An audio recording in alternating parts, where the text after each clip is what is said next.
Yeah, I just missed the distinction you made, but now I got it. Okay, I'm okay. I'm on board. Okay, and I'm just putting out some ideas. You don't have to agree, but I just want to put some things out. Maybe it stimulates a little thinking or conversation. So, yes, Okay, I'm back to the woman in the classroom. yes. What if you're the type of professor that's not open to that? I mean, Uh-huh. I've been in situations where, you know, you walk I in. wasn't open initially. So how do you proceed? Well, you proceed, the way I proceeded was, I did pick up that, okay, I initially got, reactive, I was, in my male authority, just shutting her up. But then I did hear enough, I said, I think I was misusing my male authority. And that actually brought a little bit of relief to her. She thought, oh my God, I've been in the male corporate world for 10 years and I've never gotten an apology from male peers that, treated me like shit. You were the first one. But it wasn't enough to go away. But then I noticed, even though, it wasn't a full resolution, because I wasn't fully aware of what I was doing, I noticed that the atmosphere stayed tense. And I started to think, it's because of what happened. And then I checked it out. Like 3 weeks later, I said to the class, I think the class is still in some kind of process because of how I was misusing my male privilege and authority. And they agreed with me. And then I said, okay, you agree with me. Let's process it. And they said, okay. But you were open. I was a little bit open. But there are, you can't, the thing that got me is that I don't want to mention, but I was in a situation where I just made a suggestion, it was just like casual. Yeah. Like, why not try it this one? Right. And it was all of a sudden, because I was new, Yeah. and I was like the other, all of a sudden it was like World War III. Yeah. And I thought, wow. So how do you go beyond that? I didn't know how to go beyond it. I just wanted to run out of the Well, it's a great, but it's a complex question because there's so many different variables. It depends a lot on the context. Depends on who your friends are in the group. Depends on the readiness of the group. But I'm a person, I can't stand to be in a group where I'm the marginal one for too long. Just can't stand it. No. So I'll after a while, I'll put up a fight myself. That's my style. Oh, But another style is to say, oh, okay, I get it from my first experience here. Wow, this group is really not used to having a newcomer, a woman, et cetera, come in and come out with an idea. They really don't like this. Maybe you get to know some people in the group and you find out there's other people who agree with you. You say, yeah, our group is really tight like this. We really only want to hear from the male voices, whatever it is, right? And you start to build a coalition. And maybe your coalition starts to see there is a way to start to address this. And you start to bring it up, and people get mad at you, but maybe you have a coalition that says, yes, you're getting mad, but we're not backing down. We see this as a real weakness of the culture here, and we're confronting it. Ha-ha. And you start to address it, and you have a big fight. Yay, good for you.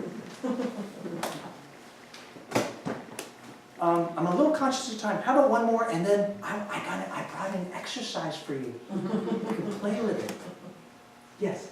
So you're in this environment there, Yeah. and at the first day when it happened, Yeah. there was like a minor resolution, right? Okay. Something you said, well, yeah. In my situation? or- Yeah, it's yours. Okay. Male, Right. I have to Yes. say, but Right. for some reason, it wasn't enough to allay the distrust Right. That's right. among some of the students. That's right. And so this was something, that feeling was being carried over, and you were picking up on that feeling, Right. which is dreamland. Is that more Yes, of a dreamland yeah, feeling? right. Because it's not shared consensus, they don't Right. know what's inside you. And I didn't know what was You know. inside them. But Yeah. you did know through feelings inside you that something was, I had a guess. that's what you're doing. So that's what you're doing. You're saying for us to be open to those feelings that are rolling in us. Yes. So we get out, sometimes we're so inside of our theoretical, our intellect. Nothing wrong. Yeah. I'm not putting down the theoretical because that's But also we're great. taking, we're cognizant of this other that's in us. Trying to be aware of the different levels. Because it's good to be aware that, because most of us, seems like we struggle with at least one of the levels of reality at a given time. Sometimes we just don't want to deal with feelings, but feelings are there. Or sometimes we don't want to deal with the facts, but maybe the facts are important. So how can we be open to the different levels? Yeah? Let's try an exercise. I believe. So,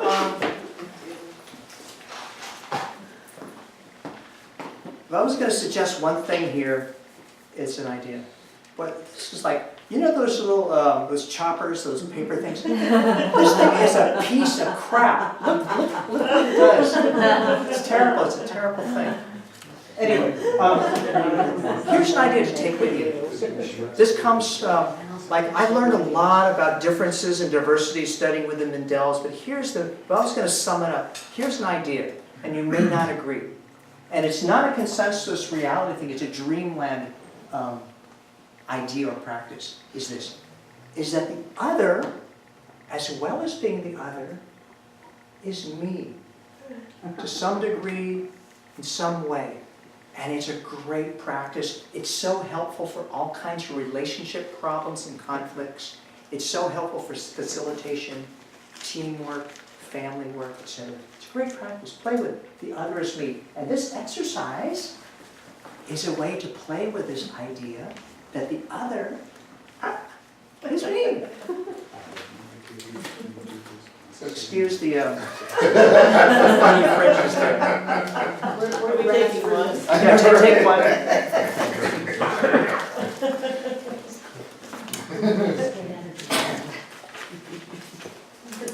Ouch, I got a paper cut. No liability. So, oh, I do have to say one other piece before going into this exercise.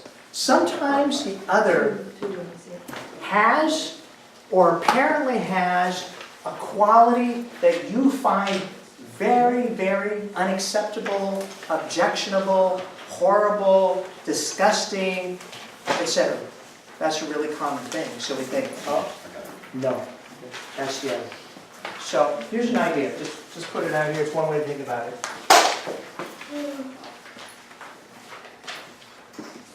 Let's say this is the consensus reality level. Here's the dreamland level. Here's the what's a quality that you feel like, totally unacceptable? Anybody? Some kind of quality, behavior, energy that you just feel like Negative all the time. negative all the time. There you go. Negative all the time. Okay? Let's say you even get a group of people that agree. There's some consensus, right, on this person being negative all the time, right? Okay, let's say that's the energy. But if you consider that maybe there's another level, there's a dreaming level. So let's say you get into your exploration. So it's like it's negative all the time. And you find that actually, when you get into it, there's something like a little wizard, a little bent over wizard, that's somehow going through all the little possibilities. Just no, not that, right? And then let's say you go even further down into what might be the essence of this particular person who's negative all the time, and you find someone who's completely discerning. And you think, I can't stand this person because it seems like they're negative all the time, but at least in my sensing of what might be the essence for me, who's having a reaction to them, maybe the essence of this person who's negative all the time is something that's very discerning. And then you find you're a little bit less reactive to their style, maybe. So that's one way to think about it, okay? Because it comes up.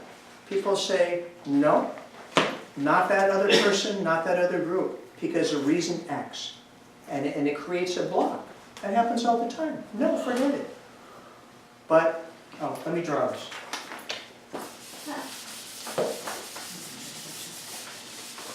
This is going back to this idea about identity. Let's say this is our wholeness, all of what we can be as a person or as a group. But let's say here you are in your identity, okay? I'm Bill Say, this is what I'm about, ha ha ha, right? But there's all this possibility of what I can be, but I don't know about that other, because I'm just here sitting in my little identity. But let's say I start to work on an other that really bothers me, disturbs me, or scares me. And let's say I integrate a little bit of the energy of the other, and I expand my sense of self. And then there's tomorrow, another other. And let's say I work and I start to integrate more of that. And then yet another other, a big one I've been working on for years. And I start to integrate the energy of that. Maybe over time, through working with some of my big others, including ones that are really scary, really disturbing, really objectionable, I actually start to see, oh, I'm not just a peaceful, agreeable person. Sometimes I'm also really aggressive and powerful. Oh, I didn't used to be that way. I used to be all shy. And I used to hate those aggressive people. But I used to see, no, I too can be an aggressive person, for example. Or I think, oh, I'm not a loving person. I'm tough. And I'm not sensitive. I'm strong in a kind of tough way. But I learn over time that there's also a vulnerable or loving side to me. And it helps me become more of my wholeness. So that's a possibility for us. And sometimes it means facing things that we think are not who we are. Happens all the time. Or it comes out in our behavior. You think you're such a nice person, but your friends say, why are you so nasty? Me? And then you find out, hey, I have a nasty side, and you explore it, so you realize, God, I'm sick of being nice all the time. Sometimes it helps to be a little bit nasty. Okay. For example, a little example. Okay, so here's the exercise. Let me read through it. So maybe we'll do this in pairs. Take about 10 minutes each. I think we can do this. Maybe we'll do a demo, a short demo. So worker, jeez.